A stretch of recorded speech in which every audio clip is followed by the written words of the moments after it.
friends. Welcome to episode 91 of School Librarians United. I am your host, Amy Herman. This podcast is dedicated to the issues and challenges school librarians face every day. As a school librarian in my 14th year, I found myself asking the question, where is the podcast that will help me do my job? I wanted a podcast which addressed the nuts and bolts of running a successful library program. I don't claim to have the answers, but I hope that this is a platform to share resources and exchange ideas. Now is a perfect time to mention that all the ideas and opinions expressed in this podcast by myself, by my interview guests, and the listeners who reach out to the podcast each week are our own and do not reflect those of our school districts. When incorporating research, I always make sure to cite my sources. So whether you are a novice or a veteran school librarian, this podcast is something for you. I'd like to take a minute to extend a very special welcome this week to Penny in New Zealand, Sarah in California, Erica in Tennessee, and Christy in Arizona. Christine in North Carolina was very kind to write a letter, and I asked her if I could share it with you. Christine writes, quote, "Thank you for teaching this old dog new tricks. I am working on year 18 as a media specialist. I still prefer librarian. I came to this profession, as many others did, by mistake. I was in the real world of business for years, hopping from job to job because I kept getting bored. When my eldest was in kindergarten, I was a part-time job and volunteering in her school library 3 hours a day. The librarian turned in her retirement paperwork, and the principal offered me the job. I subbed for myself for a year until I was hireable, halfway through my master's program. It took 6 years of working full-time to get what I was making working part-time. It was the best decision of my life. However, I had fallen into a funk, and COVID only made it worse. Thankfully, I found your podcast, and I've been re-energized. Thank you so much for reminding me why I love my job." Well, thank you, Christine. I really appreciate hearing from you, and it's not just because you say nice things, but I'll tell you, it's really important to know that when listeners tune in, they're getting something out of this. So I appreciate whether you're getting ideas or resources or just feeling like you're not so alone. That's terrific. Mission accomplished. I welcome you and all listeners to reach out with your feedback, your questions, and episode suggestions, either on Facebook, Twitter, or the email address schoollibrariansunited@gmail.com. And if you include your mailing address, I'll be sure to send you a podcast sticker. About a month ago, I mentioned that I very much wanted to revisit the topic of Wikipedia. And because I've always been an elementary librarian, my own perspective is somewhat skewed. And I was a high school social studies teacher before Wikipedia was ever a thing. So I put something out and I started hearing from listeners. Listener Danielle in Wisconsin gave me sort of an overview of how she addresses Wikipedia with her high school students. Listener Aubrey in Oregon wrote the podcast, and I asked if I could share with listeners what she said. Aubrey wrote, quote, "I think Wikipedia, like any search tool, is only as powerful as the students are prepared to use it. Better teach them how to use it responsibly and ethically, since they'll likely encounter and use it regardless of whether we promote it or not." End quote. Aubrey was also terrific in supplying us with a 6-minute video. I've included a link in the show notes, created by the Stanford History Education Group, and it also inspired the title for today's episode, Using Wikipedia Wisely. So, in the words of our friend Christine, this is going to be me, the old dog, learning new tricks. And this episode is titled Using Wikipedia Wisely, and my interview with Steve Tetreault.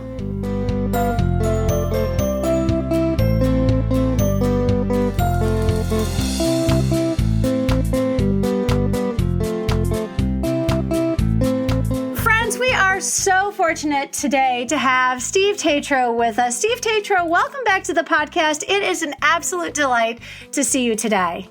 thank you so much. I love being back. I'm really glad we're going to get to have this conversation. Well, it seems like forever ago that you and I recorded our first episode together, Let's End Literacy Shaming. And that was episode 61. And that was back in February before the start of this pandemic. Oh, back when the world was a completely different place, in the before times. I miss those times.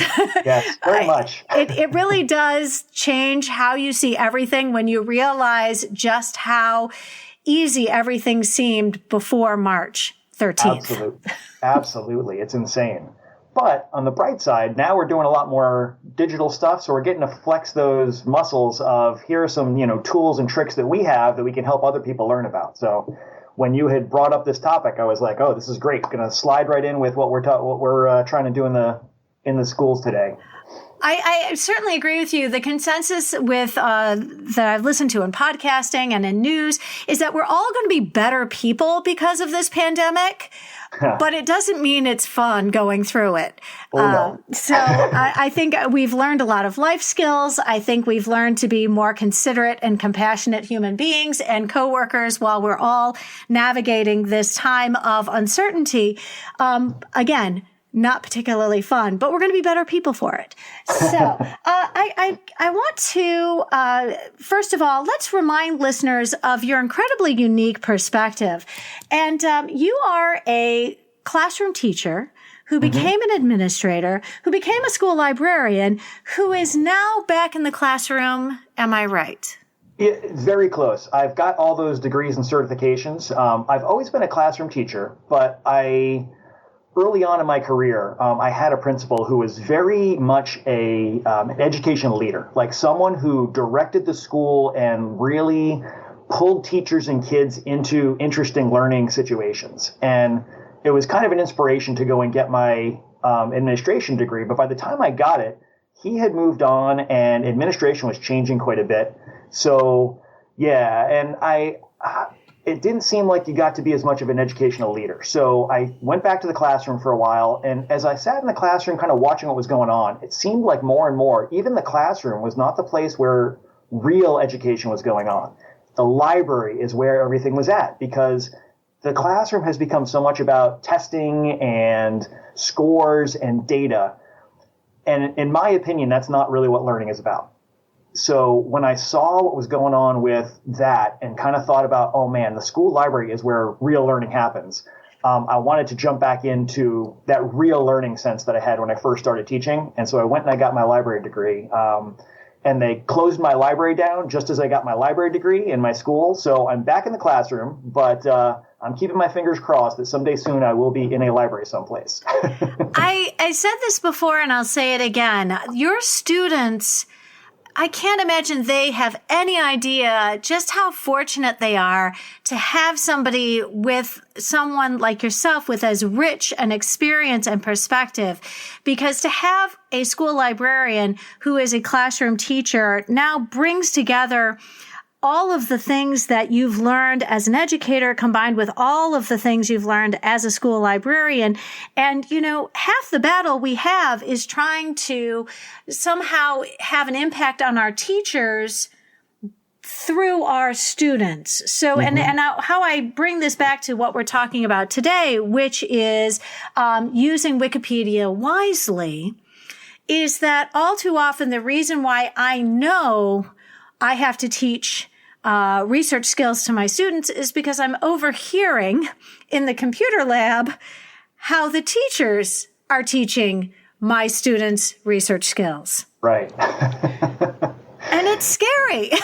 Oh, it absolutely is. I mean, I'll tell you, when I went through library school and just all the different classes on everything that you have to learn about, it really changed my perspective on what I was doing in the classroom and made me realize there are so many skills that teachers are kind of sort of expected to just pick up out of the ether somehow and pass on to their students. And that's not happening. I think it's not happening at all in a lot of cases. And I think it's not happening well in the cases that teachers are, they're doing their best, but they're trying to cover content as well as all these other skills that I think are really just vital for students coming up in a digital age like these kids are. Do you think, and I'm speculating because, and I'll readily tell listeners just how old I am, but do you think that using Wikipedia wisely is at all incorporated into pre-service teachers training? Meaning, and this is where I guess we're going to be asking, this is where our educators, our pre-service educators need to have some sort of component where in their degree, they are working with a school librarian on some assignment that they have to do. And friends, I'll just date myself. I graduated from the University of Michigan with my teaching certificate and a history degree in 1992.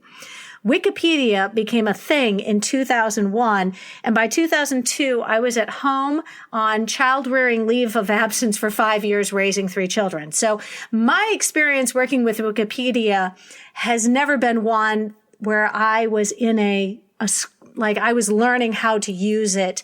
I was not even in the classroom at the time. So, I certainly never had. I graduated from Rutgers with my teaching certificate in 1996, and have been in the classroom since 98, 99. And I never had any formal kind of instruction in how to use Wikipedia.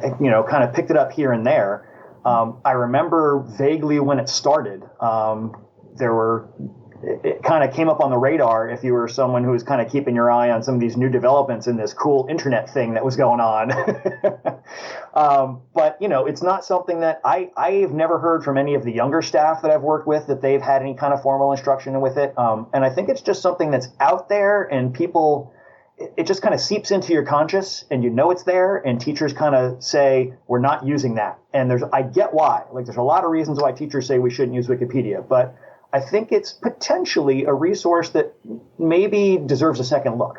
Well, and I'll be honest, like all humans who walk the earth, I do use Wikipedia, but it's never in the context of academics or school or work. There's nothing in the balance here. It's usually if I'm trying to win an argument against my husband while we're watching some stupid television show on Netflix, whatever question we're trying to answer, there's nobody's professional reputation is hanging in the balance. Nobody is turning in an assignment for graduate school. And I don't have to worry about my own professional reputation being on the line. If I open up Wikipedia to satisfy some sort of ridiculous inquiry based on some stupid Netflix show we're watching. Absolutely. And that's where, I think most of us tend to use it that way. I bet you if you ask, people use it. If you ask people, have you used Wikipedia? Students, teachers, everybody has pretty much used it. And if you think about how we're using it, I think most of it's that same idea of that personal, just filling that information gap that we've got. I love to use it for looking up what's going on in comic books because I haven't bought a comic book in a long time, but I grew up loving them. And so it's a way to kind of really quickly find out what's going on in the comic world.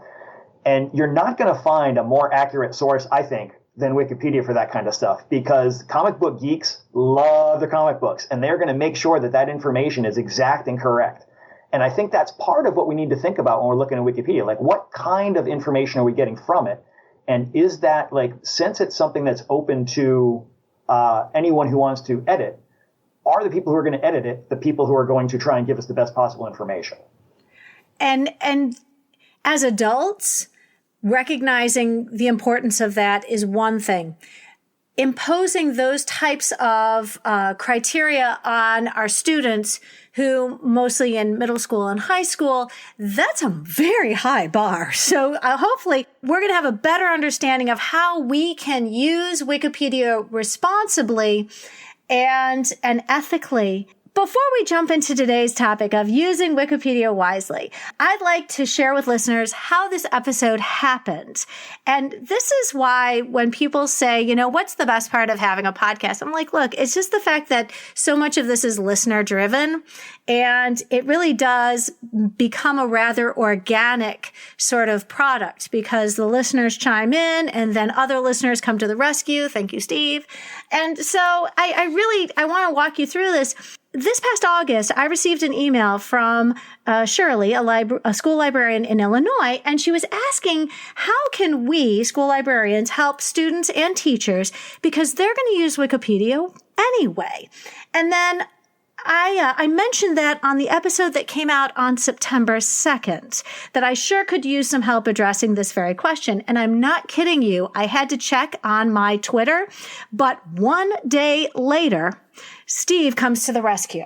That was just fortunate timing. I was, this summer, I love listening to the podcast, and I happened to catch the latest episode. I'm usually a couple of weeks behind, but it came out, and I was like, oh man, that's interesting that she's bringing that up, because that's something I talk about with my students too. So maybe we can have a conversation about that. And friends, I feel like in preparing for today's episode, I have sort of, in effect, I almost feel like I've been sitting in Steve's classroom, and you will too, because the materials that he's sharing with us, and friends, the show notes, you must spend some time with the show notes for today's episode. But the show notes that he shared with us, I can tell, have been used for direct instruction with students. Steve, am I right? Absolutely. Yep. What I did was I just tried to go through and pull out the slides that specifically related to what we're going to talk about and put them together in a way that hopefully are going to be helpful to instructors. Well, and I appreciate that, because it gives me a better understanding. It's been a long time since I've been a high school teacher, and I've been a school librarian now. This is year 14. And so I really have almost forgotten some of what it's like to be teaching our older students and how much we can really dig into this topic with some specificity. So I'm really excited that Steve is here, because he's going to work through this as he would with his students in his classroom. Friends, I am ready to have my mind changed. My attitudes about Wikipedia have been fairly entrenched before I even started library school. In season 1, and I'm almost embarrassed to say this, I tackled the topic of Wikipedia without the benefit of a guest interview.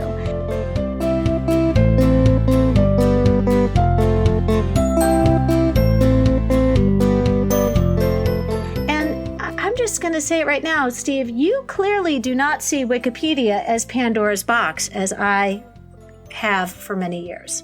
Well, I think it's a natural reaction on the part of educators to look at Wikipedia and be very suspect, be very suspicious.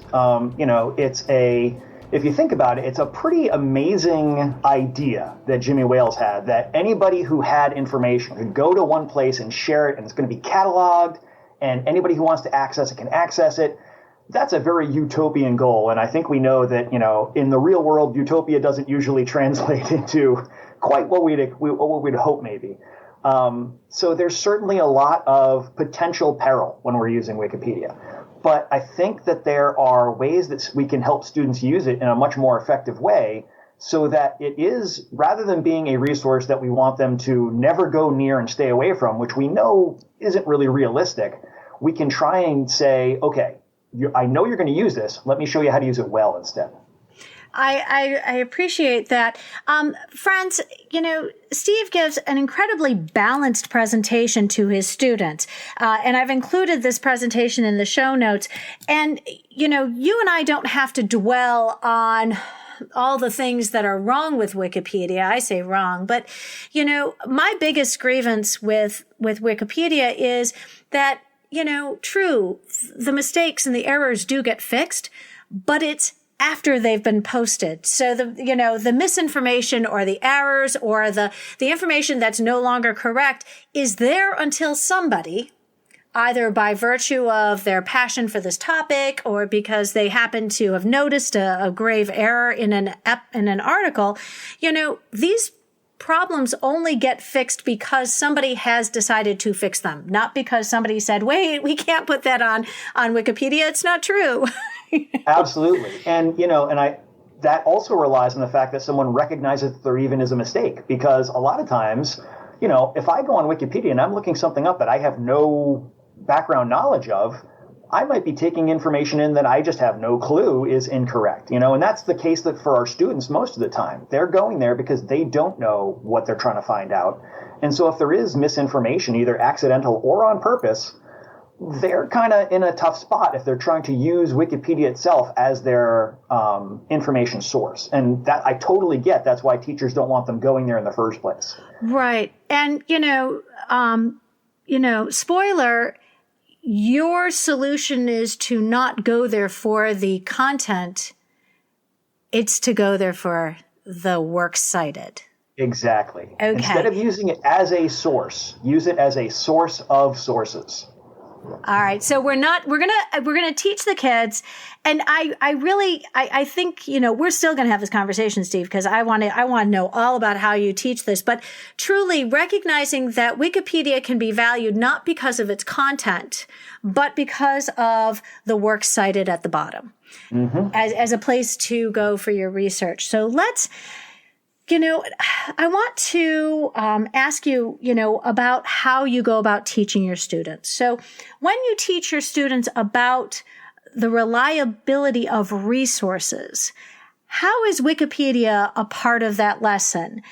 Is it always a part of your lesson when you teach reliability to students, or is it introduced after you've taught students about what it means to have a source that's reliable?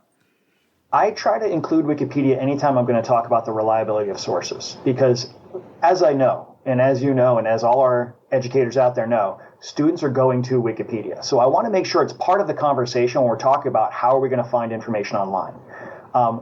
I know they're going there, so let me address it right up front when I'm getting into what kind of sources we should look at. So what I usually do, and what I've been doing in the class I'm teaching right now, is when we talk about information literacy basics, I try to go over, here are some reliable sources you absolutely should start with. And I go through a couple of very specific things like AP News and BBC News, Reuters, All Sides. And then I say, okay, if you're going to go use some other stuff, you've got to think carefully about what you're using and how you're using it. Now, we've got a list of definitely reliable stuff, and then we start to get into the questionable areas a little bit. And I say, okay, I know you're going to go to Wikipedia, and here's why generally your teachers are telling you don't use Wikipedia. And I've actually come up with a list of different articles that I found online all about why Wikipedia is the devil and we should never go near it. And I try to walk them through at least a couple of those to say, look, here's why. It's not just that your teachers want your life to be harder. We're trying to show you it's not necessarily a reliable source. Once we've had that conversation, I'll usually come back and say, okay, I know you're going to go there anyway. So knowing you're going to go there, even though I told you shouldn't and why you shouldn't, let's talk about when we go there, how do we actually get something useful out of it? And that's when I bring them into the references section and say, okay, let's take a look at what's actually going on in this references section. Let's use some information literacy skills and try and go through some of these sources, sift what we've got going on, and see if we can figure out what's actually useful out of these resources list. And let's follow those links back to their origins.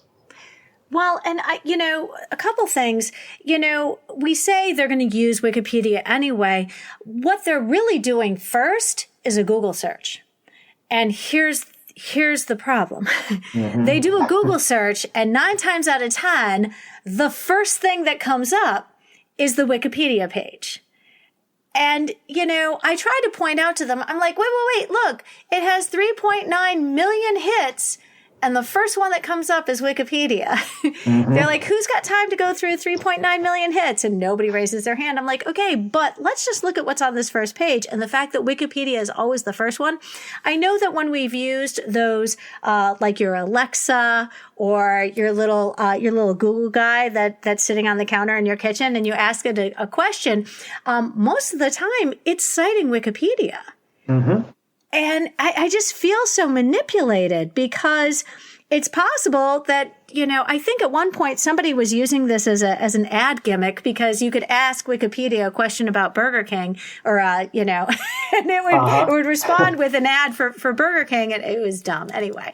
But, I think that one of the problems is when the kids do a Google search, the first thing that's coming up, or the second or the third thing, is the Wikipedia article. Well, and it's even more insidious than that, because a lot of times when they do the Google search, they get a block of text as their answer to the search, not just a list of links, but they get that block of text. And a lot of times I'll say, where did you get that information? They'll say, I got it from Google. I say, no, Google doesn't provide information. Google just finds what's out there. Did you follow the link? Did you look at where it came from? Oh, well, no. So I try to point that out to them and spend a little bit of time saying, Google is never the answer to where did that come from. You've got to actually dig in and find out what's behind that information that Google's finding for you. And 9 times out of 10, you're right, it's Wikipedia. And so knowing that, and knowing that that's going to be where they're starting most of the time by default, just because they're not able or not willing, I should say, to dig into those Google results a little bit. It seems like it's a good opportunity for us as educators to say, rather than doing a Google search, maybe we start at Wikipedia, and when we find, we look up a topic, skip through the article and skip down to, let's look at what good resources we can actually use and mine from this to get to some reliable information, rather than just hoping that whatever gets spit out by the search engine is something that's reliable and useful and correct. Well, and I think what I've heard I don't want to use the word confronted, but when I've spoken to teachers in my building about their students using Wikipedia, they're always very quick to say, "Oh, I don't let them cite Wikipedia." Mm-hmm. But that really isn't addressing the bigger issue that the first place these kids are going for information is the Wikipedia page. And the teacher says, well, you can't cite Wikipedia in your bibliography, but that sort of exposure of this information is going to take the kids into delve into different aspects of this research topic. One of my teachers used to say, "Oh, we don't use the content in Wikipedia, but we sure do like that outline that's on the left-hand column, because my students aren't." They think of terms that are too big for a research assignment, and Wikipedia does a really good job. Oh, sure, you want to do dogs? Okay, what about dogs? And you go to the Wikipedia page, and all of a sudden you're scrolling through this impressive outline. So I can see that. I never thought of that before. Yeah, using I think because the students, it's sort of like, especially at the elementary level, it's sort of like, hey, pick a famous person. Oh, Sacagawea? All right, that's the only person you can think of today. It's like, so we really have to give them something to work off of. And unfortunately, if you set them loose on Google, they're going to find their, all paths lead to Wikipedia. Yeah. And you're right, there's a way to do this responsibly. But I don't know if 10-year-olds are always equipped to do this, especially if the teacher's response is, well, you can't cite Wikipedia. Right. We're like, okay, that doesn't help. No, that's not helpful to the students. And it's certainly, if I was a 10-year-old who was being told, you can't use this source where you just got a bunch of information, I feel like I'm kind of stuck between the choice of, do I just fake it and say I got it from someplace else? Or do I, then go scrambling around to find something else online that I may or may not understand the reliability or, provenance of. So I think if we were able to take that extra bit of time and just say, okay, we're going to use Wikipedia, but you're still not going to cite it, because instead of citing Wikipedia, let's use this section, and that's going to show us some real, or hopefully get us to some real reliable sources instead. Yeah, I'm thinking of the GIF, and it's of the person who's pointing down to the bottom of the Wikipedia page, and you have to, boy, God almighty, you have to scroll. You have to scroll to get to the bottom of that article.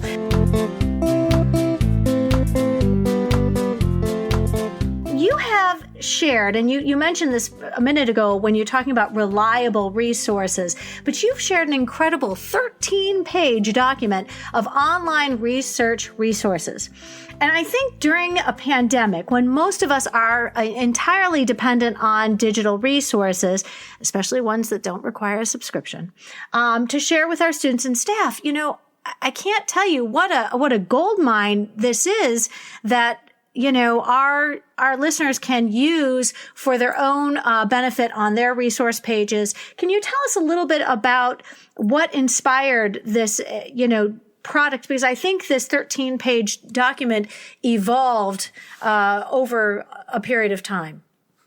It did. It started out, my 8th graders had a great big research project that they were supposed to do. And it's something we worked on for years and years. And every year we kind of tweaked it a little bit, but it basically was them doing inquiry research and finding a problem that exists in the world and figuring out what is something that can be done about it. And we encouraged them to take some action with it, but really the English component of it was doing as much research as possible to find out what's going on and what's out there.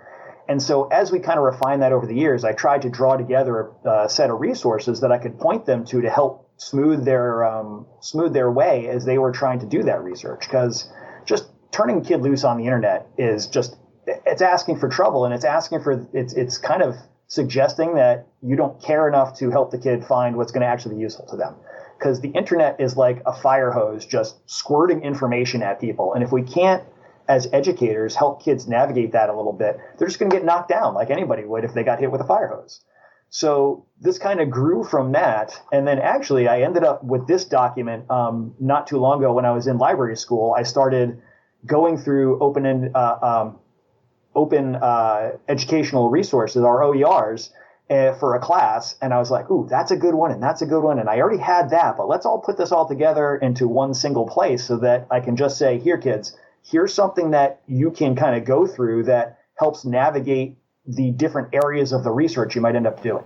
Well, and I like that curation component, because I think librarians are in the habit of compiling resources and curating them for our students. Because as you said, the vastness of Google, there are students, we owe it to our students to give them direction, not to confine their search, because unfortunately, I think when I'm dealing with my littles, it is about having contained searches in a place where I know my students are going to succeed.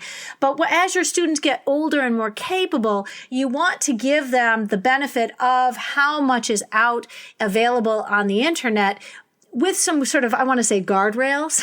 Mm-hmm. We want to put some guardrails so our kids don't spiral into some abyss of, there's some real dark places on the internet, and you might not be able to spot it if you're 13 or 14 years old. Absolutely. And I love this idea of OERs, because the resources that you put together, there aren't any subscription fees to them. So you can use these resources, and here you are as a teacher curating. You got to library school, you fine-tuned this list. Friends, you've got to take a look at this list. It's fantastic. Yeah, this was certainly, I would say the main thing that drove this was one of the components for the 8th graders was they had to find some legislation that was related in some way to their topic. And to say to a kid, go on the internet and find a law about this thing, there's no way. I mean, they're all over the place. So I really was trying to help them narrow in those kinds of ways on, I know you're going to need this kind of thing. And while I'm not going to, like you said, I'm not going to limit you to a certain thing, but that guidance or that guardrail is going to help you get to where you need to be, even if you're bouncing around a little bit. Sure. Friends, I've included a link to a really terrific presentation that Steve did on reliability and how to sift online information, and that's in the show notes. I'd like you to explain how you teach the SIFT strategy to your students. So SIFT is a little bit new to me. I had started with the CRAP test, which we may all be familiar with. And more recently, I've been reading that maybe the CRAP test is not quite as useful to students, with the number of steps and just some of the difficulty of some of the steps as outlined in the CRAP test. So while it is a very memorable mnemonic, it doesn't necessarily help them get through an actual reliability check. So when I heard about SIFT, it's a little bit more, I think it's a little more straightforward. They seem to have a little bit of an easier time actually applying it to what we're doing. So when we start talking about different sources and reliability, I walk them through SIFT, to stop and think for the S, investigate the source, find better coverage, and trace claims, quotes, and media. And what I end up doing in this lesson with them is we actually go through some very specific websites. And I purposely chose a couple of websites that I know are going to have some real standout moments for whatever step of SIFT we're doing. So when we're doing stop and think, we take a look at the Pacific Northwest tree octopus. And so let's just stop and think, gang, for a second. Do octopuses live in trees? This doesn't seem to make a whole lot of sense. So right away, hopefully, it's an easy one for them to spot, and it kind of illustrates the point quickly and easily. And so as we go along, when we do investigate the source, I found a source from the National Beef Organization about the nutrition value of beef. And I said, okay, let's think about what might the National Beef Cattle Ranchers Organization want to say about beef if they're going to talk about nutrition. Why does this page make it sound like beef is just the greatest food that's ever been invented? And when they're pausing and we talk that through, they're like, oh yeah, I guess that does make sense that they're kind of trying to, make us, manipulate us a little bit here. And even though they're seventh graders, this is actually a class for seventh graders that I teach. But they're able to latch onto that and kind of see, oh yeah, I totally get how some websites are going to try and present information in a way that's going to push me in a certain direction. When we get into find better coverage, I show them a page from Mike the Headless Chicken, who their first thought is, there is no way that this is a real thing. You can't have a headless chicken. But actually, Mike the Headless Chicken was an actual real headless chicken who toured the U.S. for a while. So when they start to check other sources, they very quickly see that, yeah, there's a lot of sources out there that back up that Mike the Headless Chicken is a real thing.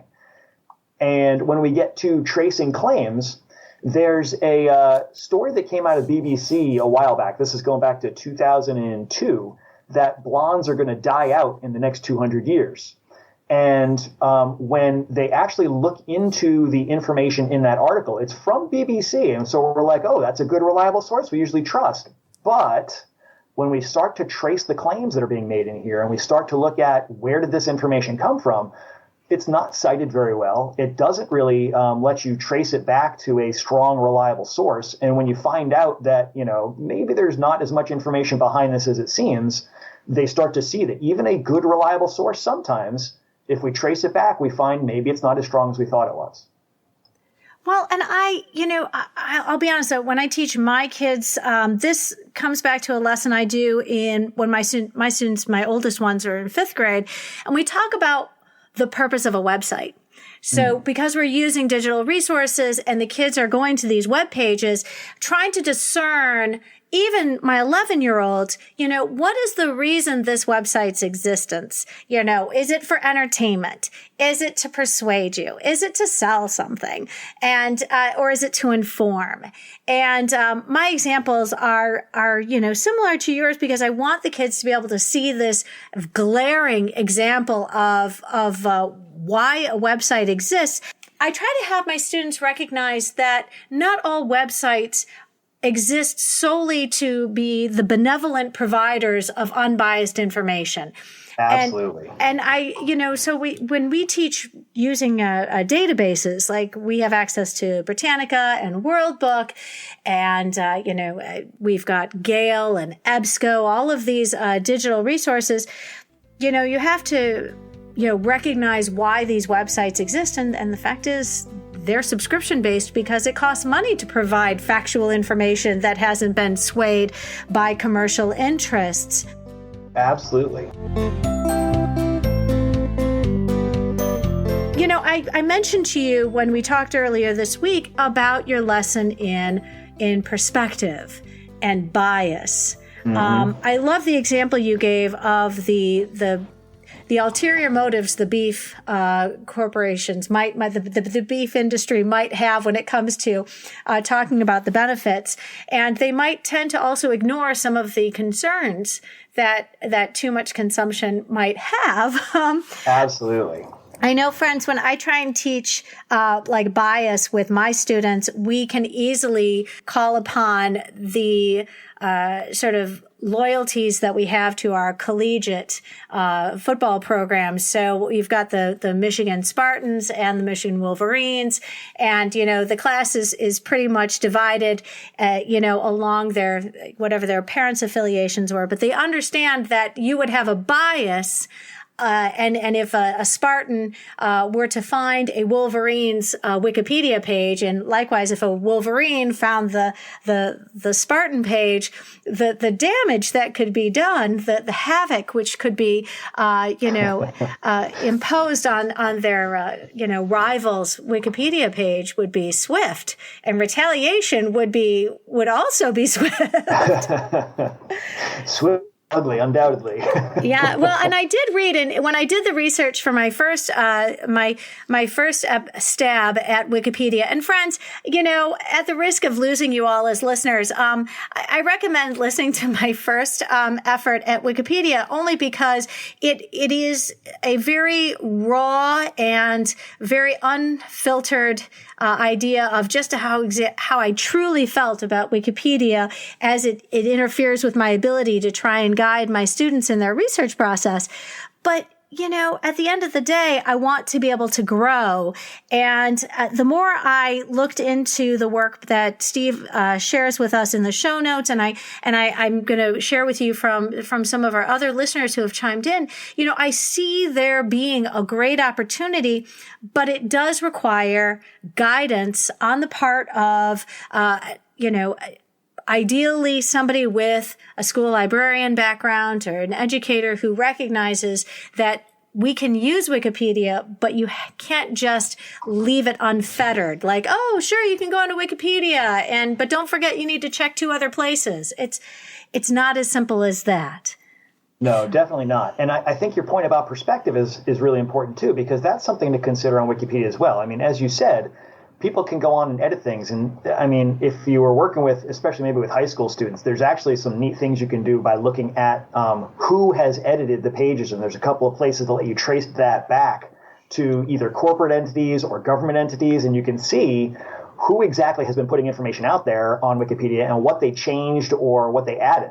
So that could be a really kind of interesting way to look at things. But when you're talking about the perspective of what information is out there, whether it's on Wikipedia or some other page, I have found that if I show my students different pictures, in my lesson on perspective, I try to give them a bunch of different images that are taken from different angles of the same situation, and it gives you a very different look at the same. It may look like the same situation from far away, but when you get close up and you only look at it from one particular angle, all of a sudden you get a very different idea of what's going on, or a very different perspective. I'm trying to avoid using the word perspective, but you get a very different perspective on what's going on depending on what your angle is. Well, and friends, I think that school librarians have always been critical users of information.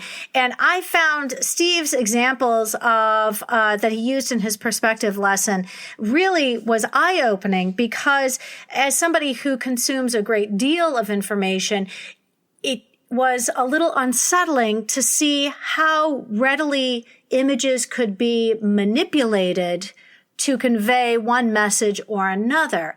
And I think it's just one more level of what we need to consider when we are consuming information and then using that as a way to guide our own students' searching experiences.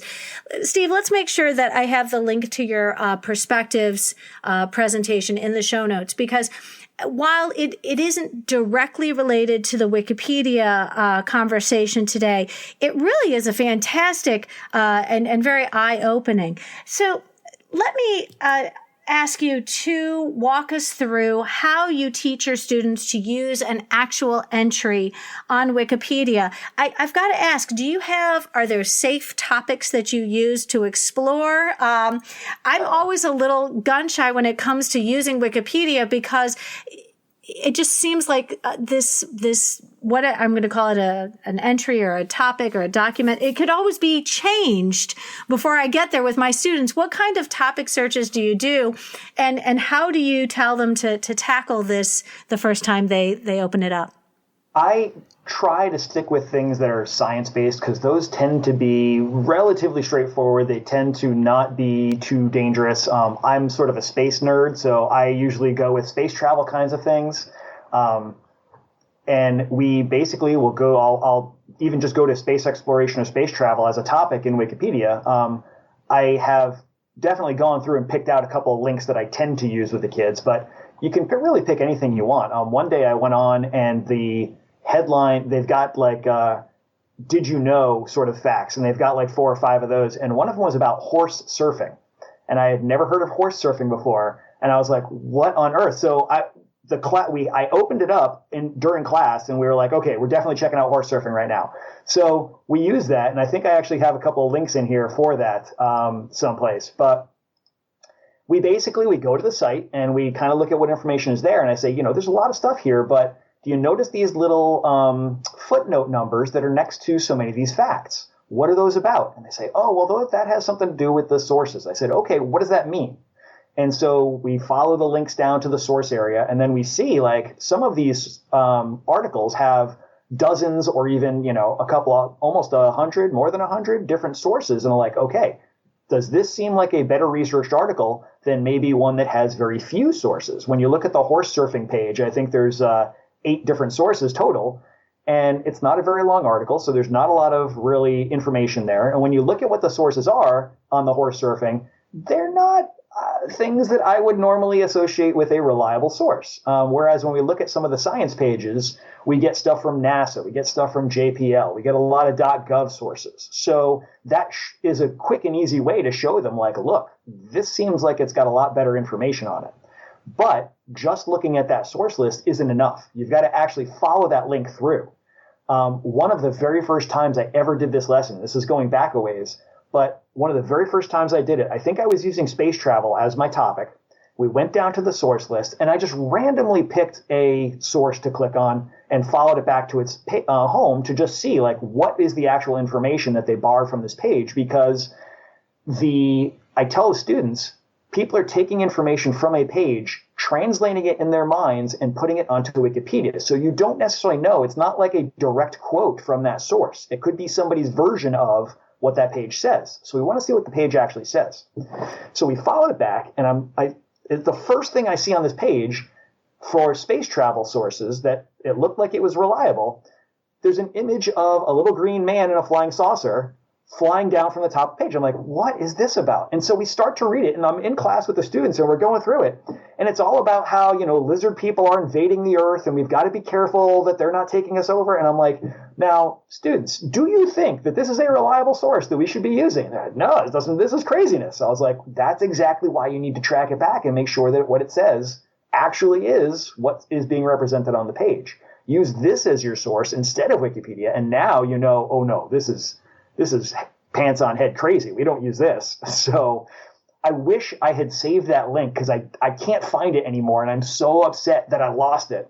But it was just a pure coincidence, perfect moment of just synchronicity of looking to try and show them a bad source. And I came across the worst source that I could have ever found. That was an absolutely perfect teachable moment. It could have gone very badly. It could have been uneventful. I mean, and I think that's where those kinds of, I'm such a control freak, and I don't want to have that, whatever catastrophic event. I don't want that to happen into the library. I don't want to stumble on something and say, oh my God, children, avert your eyes. Because everything I do, I put on this enormous smartboard. And so I do want to have that sense of control over what I'm clicking on when I have these young, impressionable children with angry parents who can, I could lose my job. I can imagine this going terribly wrong. But it sounds like you had this amazing teachable moment, which I'm sure your students will not soon forget. And, I want to mention something else that you had in your notes, and that was that Wikipedia will take it upon itself to flag people when they get to an entry that clearly needs help. Their solution isn't, now this is curious, because they could, as a platform, simply remove that entry until it's ready to be, but it actually is inviting people who know something about that topic to, provide more support, to provide more in the way of references. But it is, you shared a couple screenshots, and that's in one of your presentations in the show notes, of what happens when Wikipedia is aware there is an entry that is not adequately supported. And I think that's a great moment in a couple of ways. It kind of shows what Wikipedia is about. Like they want people to have access to information, which I think is a really wonderful goal. But it also shows that they're not perfect. They don't have a flawless system in place to make sure that everything is the way it's supposed to be. But it could be a really great teachable moment too, to take one of those pages and say, look, sometimes when you go to Wikipedia, even Wikipedia will tell you, we're not quite sure about this. And so you do need to dig further. You do need to dig deeper. And that's another reason why we're not going to just take Wikipedia's word for it, that we do have to go beyond that first page. Oh, fantastic.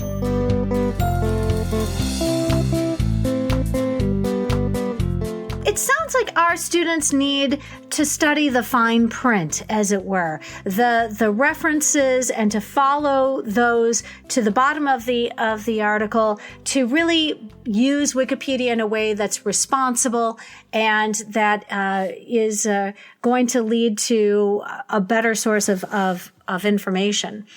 I think it's not just our students. I think it's our teachers, too, that we have to remind and say, I know why you may want to turn students away from this, but let's think about it as a useful tool.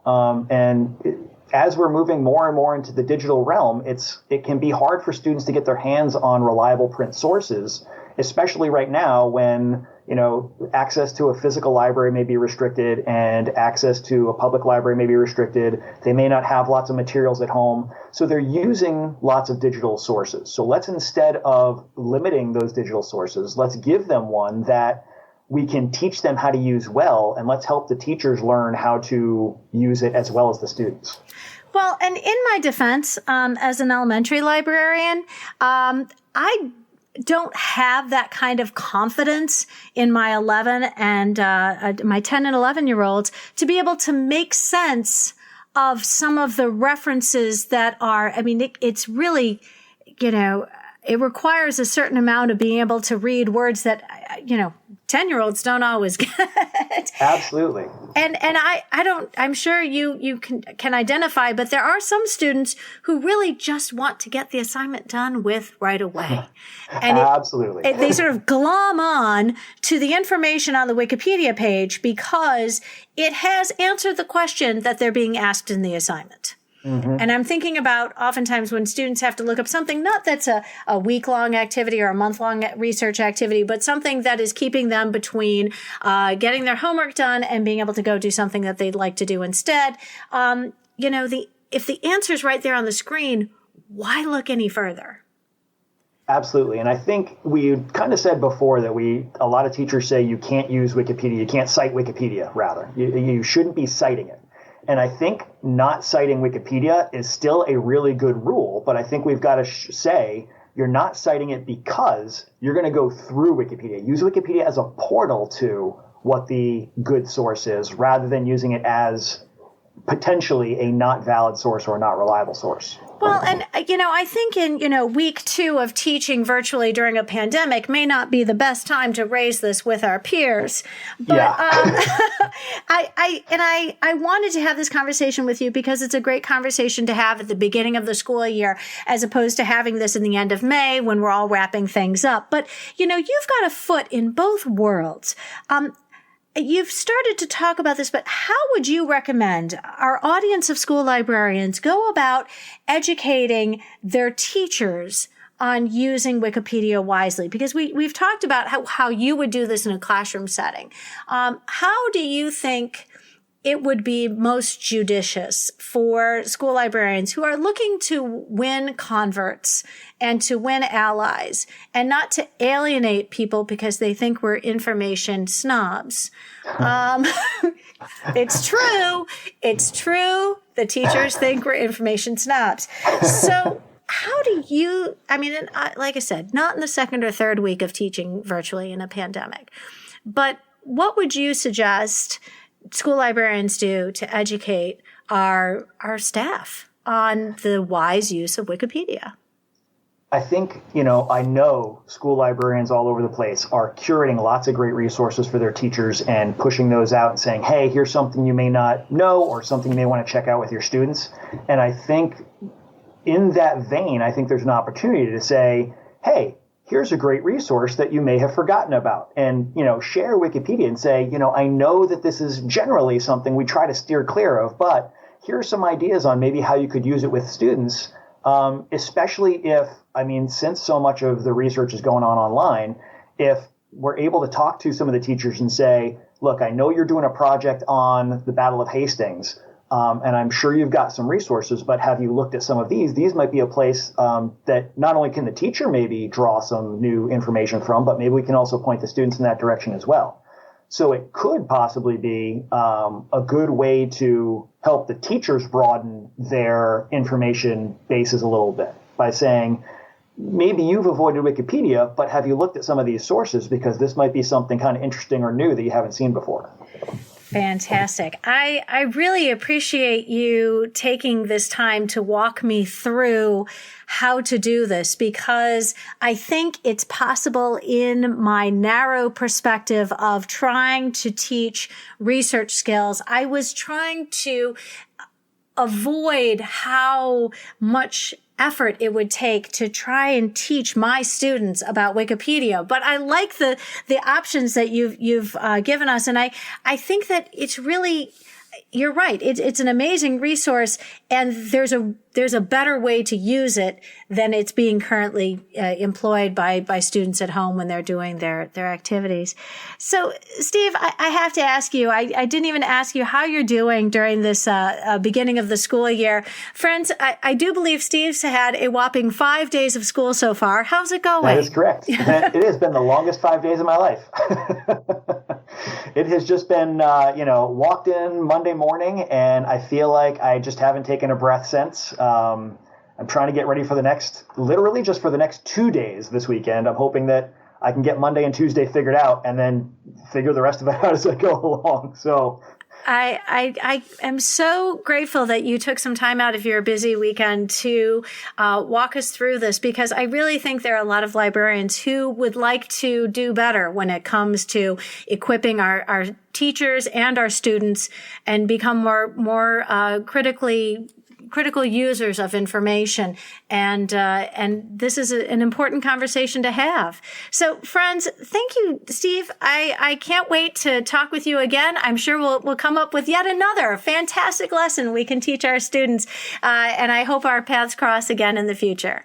I would love that. That'd be great. Steve, before I let you go, if you are not following Steve on social media already, first of all, definitely go back to his first episode on this podcast, Let's End Literacy Shaming, episode 61, because as school librarians, it was a great conversation to be having. We are some of the people responsible for protecting our students' access to literature, and our role in this is an important one.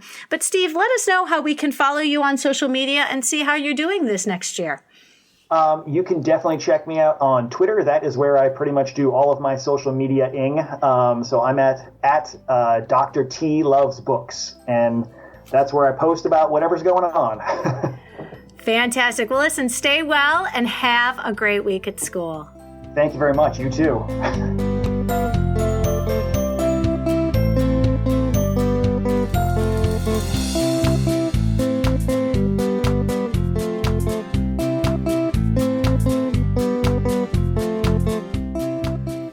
I am so grateful that Steve was able to take some time out of his busy schedule, teaching virtually to his students, and to help enlighten me and give me a better understanding of how Wikipedia can be used as a resource with our students.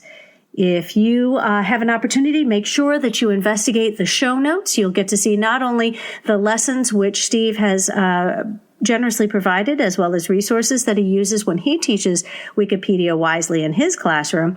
You'll also find an editable PD certificate if you are able to apply for PD hours with your district. Are you listening to podcasts? And you know what? It doesn't hurt to ask. You never know. And sometimes, especially in this time of COVID and so many districts which are finding themselves with their budgets stretched, who knows? They might actually say, yeah, I guess it's a good idea this year, given that we're operating and under such constraints as teaching in a pandemic. So take a look at the show notes. If you found this episode helpful, please share it out with your team, your PLN, and on social media. And if you want, leave a comment and a rating on your podcast app of choice. It does help listeners find the podcast. It helps with the algorithms, and I really appreciate it. And it has been established that people learn about podcasts from other people. So you'd be surprised how many people you know who probably don't regularly listen to podcasts. So I appreciate it. We have a bonus episode, which will be posted midweek. The topic will be Media Literacy Essentials, and my interview with Melissa Tom and Jacqueline Whiting. I hope you will tune in.